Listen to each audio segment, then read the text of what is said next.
Class 12। हमारा next topic है, हम मेंडल की सक्सेस के बारे में डिस्कस पहले ही अपने टॉपिक में कर चुके थे कि मेंडल को सक्सेस मतलब मिली कैसे, और फिर भी उनका फेम नहीं मिला पाया, ये हम डिस्कस कर चुके हैं। अब हम ये डिस्कस करने वाले हैं why Mendel work remain unnoticed, क्यों मेंडल का वर्क अननोटिस्ड हुआ उस दौरान, उस समय में क्यों उनके जो थ्योरी थी उनको अननोटिस्ड किया गया, मतलब नोटिस नहीं किया गया। देखिए क्या रीज़न रहे होंगे। पहला रीज़न है communication was not easy those days, मतलब कम्युनिकेशन मतलब वार्तालाप तब इतनी ईजी नहीं थी और किसी न्यूज़ को फैलाना इतना ईजी नहीं था तब, जैसे अब है आपका यूट्यूब, जीमेल, बहुत सारे ऐसे आपकी आईडीज़ हैं जिसके थ्रू आप अपनी बात एक जगह से पूरे दुनिया में फैला सकते हैं, मतलब एक तरीके से। तो तब इतना मतलब हाईलाइट नहीं था, कम्युनिकेशन का जो कंसेप्ट था वो इतना इजी नहीं था, एक जगह से दूसरी जगह मतलब पूरी जगह फैला देना, पूरी जगह स्प्रेड करना अपनी कम्युनिकेशन थ्योरी को। तो communication was not easy those days, इसलिए भी इनका जो वर्क था अननोटिस्ड रह गया। ठीक है, दूसरा कंसेप्ट है he concern of gene factor responsible for transmissions and expressions of character was not accepted. मतलब इनका जो कंसर्न था, जो जीन का था जिसको फैक्टर कहते हैं, मतलब जो फैक्टर कह रहे थे जिन्हें, ये जीन तो अब बोला जा रहा है इसे, तो ये बताते थे कि फैक्टर ही रिस्पॉन्सिबल है एक जनरेशन से दूसरी जनरेशन को कैरेक्टर को ट्रांसमिशन करेगी। कैरेक्टर में पहले ही आपको बता चुकी हूँ, जैसे हाइट हो गया, शेप हो गया, ठीक है, तो ये हो गए आपके कैरेक्टर। तो इन्हीं को ही जो ट्रांसमिशन होता है कैरेक्टर का, उसके लिए रिस्पॉन्सिबल कौन है? आपके फैक्टर रिस्पॉन्सिबल है, जिनको अब आप जीन कहते हैं क्लास। ठीक है, तो वही रिस्पॉन्सिबल है आपके एक पेरेंट से ऑफस्प्रिंग तक ले जाने में। ठीक है, कैरेक्टर ही रिस्पॉन्सिबल है। लेकिन तब ये थ्योरी चलती थी, लोग ये कहते थे कैरेक्टर ब्लेंडिंग, ये लिखा हुआ है मैंने साइड में, कैरेक्टर ब्लेंडिंग मतलब लोग ये मानते थे कि फादर से और मदर से, ठीक है, फादर से और मदर से कैरेक्टर जो आ रहे हैं वो मिक्सअप होके आ रहे हैं बच्चों में। तो ये थ्योरी चलती थी तब ये थ्योरी नहीं मानते थे लोग। तो होता क्या था कि जो थ्योरी पे ज़्यादा लोग फोकस कर रहे हैं, जिसको पूरी तरीके से सच मान ले रहे हैं लोग, तो वो थ्योरी पर ज़्यादा फोकस किया जाता था। तो ये आप जानते हैं, जिसको ज़्यादा फोकस किया जा रहा है, जिसको ज़्यादा सही बताया जा रहा है, उसी की ज़्यादा चलती है। तो मेंडल की इसीलिए ज़्यादा नहीं चल पाई क्लास। तो इसीलिए मेंडल की थ्योरी जो थी, मतलब मेंडल की थ्योरी को लोगों ने गलत बताया और कहा कि कैरेक्टर ब्लेंडिंग है। लेकिन आज हम जानते हैं ये कॉन्सेप्ट सही है कि जो क्रोमोसोम्स आते हैं उनके थ्रू, जीन्स के थ्रू, उनमें जो जीन्स होते हैं उनके थ्रू जो कैरेक्टर होते हैं वो ट्रांसमिट हो रहे हैं फ्रॉम पेरेंट्स टू ऑफस्प्रिंग। लेकिन वहाँ तब ये थ्योरी चलती थी कि कैरेक्टर ब्लेंडिंग हो रही है, मतलब माता से पिता से, जैसे आप कलर को ब्लेंड करते हैं, कलर मिक्सअप कर देते हैं, वाइट और येलो और पिंक बन जाता है, तो वही क्या बोलते हैं, तो पिंक कलर आपका जैसे मैच होके आ जाता है, वैसे ही कैरेक्टर ब्लेंडिंग मतलब कैरेक्टर ब्लेंड होके आते हैं, मिक्सअप होके आते हैं, कुछ माता से कुछ पिता से। लेकिन ये थ्योरी किसी को क्लियर नहीं थी, मेंडल बहुत आगे की सोचते थे क्लास। तो मेंडल को ये पहले से ही क्लियर था, ठीक है, थोड़ा इंट्रोवर्ट थे वो, अपने मतलब थीसिस को लेकर, अपनी थ्योरी को लेकर थोड़ा आगे रहते थे सभी से ही, तो इसीलिए उन्होंने ये थ्योरी दी थी। तब इसको कोई सच नहीं मान रहा था, लेकिन आज के दौर पे सब इसको सही मानते हैं, इस थ्योरी को। He also unable to explain physical existence of gene.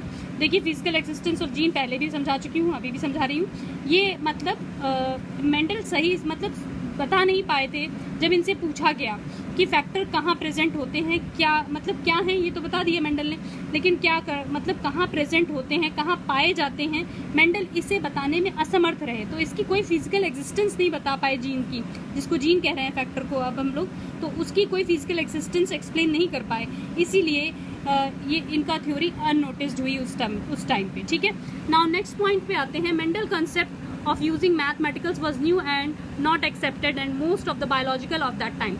मतलब क्या हुआ, मेंडल के कॉन्सेप्ट को क्लास उस समय मतलब एक्सेप्ट नहीं कर रहे थे बायोलॉजिकल साइंटिस्ट, क्योंकि वो सोच रहे थे ये कैसे कि मैथ एक अलग सब्जेक्ट है और बायो एक अलग सब्जेक्ट है, तो बायो और मैथ को लिंकअप नहीं किया जा सकता है, मतलब लिंक नहीं किया जा सकता है। वो ये सोच रहे थे ये गलत थ्योरी है, ये गलत थ्योरी बनाई है मेंडल ने। कुछ डोमिनेट भी कर रहे थे उन्हें कि इनकी थ्योरी गलत है, कि मैथ अलग होनी चाहिए, बायो अलग होनी चाहिए। लेकिन बाद में एक कॉन्सेप्ट सही हुआ था कि जो मेंडल ने बताया था, उस टाइम मेंडल की थ्योरी को मतलब लोग गलत फैला रहे थे, क्योंकि मैथ अलग सब्जेक्ट है, बायो अलग सब्जेक्ट है, तो इसीलिए काफ़ी साइंटिस्ट जो थे वो एक्सेप्ट नहीं कर रहे थे इसे। He failed to reproduce result on hawkweed Hieracium Hieracium plant because of unavailability of pure lines in this plant. ठीक है, देखिए क्या था, he fail to reproduce result on hawkweed Hieracium. हुआ क्या था क्लास में, इसके बारे में थोड़ा बता दूं आपको कि नागेली एक प्रोफेसर थे, नागेली, ठीक है, जो प्लांट टिश्यू के बारे में जो बताएंगे आपको प्रोफेसर नागेली, जो आगे चल के आप पढ़ेंगे। ठीक है, उनके पास गए थे कौन, मेंडल गए थे। ठीक है, उनके पास मेंडल गए थे तो उनने अपना ये थ्योरी बताई थी पूरी पी प्लांट पे, जो रिसर्च की थी मेंडल ने, क्योंकि वो उन्हें बहुत मानते थे। तो नागेली ने उनकी थ्योरी को यूजलेस बताया। हालांकि वो सही थे मेंडल, लेकिन नागेली ने उनको कहा कि तुम्हारी थ्योरी यूजलेस है। अगर तुम्हारी थ्योरी में अगर तुम्हारी थ्योरी सच में सही है तो तुम उन्होंने हॉकवीड का प्लांट दिया, जिसे हिरेशियम कहते हैं, हिरेशियम प्लांट कहते हैं, उसका प्लांट दिया। उन्होंने कहा इस पर वो वही चीज़ें तुम करके दिखाओ जो तुमने पी प्लांट पे की थी, लेकिन उस पर ये चीज़ें मुमकिन नहीं थी, क्योंकि आपके हिरेशियम और हॉकवीड प्लांट पे सिर्फ क्रॉस पॉलिनेशन होता है क्लास, सेल्फ पॉलिनेशन नहीं होता है। तो ये जो थ्योरी थी वो सक्सेस हॉकवीड के प्लांट पे नहीं हो सकती थी। तो मेंडल को नागेली ने क्या कह दिया कि तुम्हारा जो भी थ्योरी है वो यूजलेस है और pure lines in this plant, मतलब ये जो थ्योरी है वो हिरेशियम प्लांट पे अवेलेबल नहीं है, इसीलिए ये लाइन लिखी हुई है। ठीक है, तो इसलिए भी मेंडल को फेल बताया गया, उनके वर्ड को अननोटिस कराने के लिए बहुत सारे लोग उत्तरदायी थे। ठीक है, नेक्स्ट लाइन देखिए, world was being rocked by theory origin of species. और ये भी कारण था कि उस टाइम फिर डार्विन आ गए थे, डार्विन की थ्योरी बहुत प्रचलित हो गई थी, जो ओरिजिन ऑफ स्पीसीज थी, जिसका मतलब है नई जातियों की उत्पत्ति। स्पीसीज मतलब जातियाँ, ओरिजिन मतलब उत्पत्ति होना। ठीक है, नई जातियों की उत्पत्ति पे उन्होंने बहुत अच्छी थीसिस लिखी थी, बहुत अच्छी थ्योरी लिखी थी, जिस पर बहुत नोटिस कर रहे थे लोग, तो इसलिए भी ये अननोटिस होते जा रहे थे मेंडल। ठीक है, इस कारण से भी मेंडल कंक्लूजन वाज अहेड इस टाइम, मतलब मेंडल के कंक्लूजन अब इस टाइम पे बहुत ही ऊपर हैं, क्योंकि ये हमेशा आगे की सोचते थे। इंट्रोवर्ट, जैसा कि मैंने यहाँ लिख रखा है, इंट्रोवर्ट इनकी थ्योरी रहती थी, क्योंकि आप जानते हैं क्लास, क्योंकि ये हमेशा आगे की सोचते थे, और सच में आज भी इनकी जो थ्योरी है वो सच साबित हो रही है, इसलिए इनको अब फेम मिल रही है, क्योंकि ये आगे की जनरेशन के बारे में इन्होंने जो बताया था वो सब सचमुच सही हुआ है।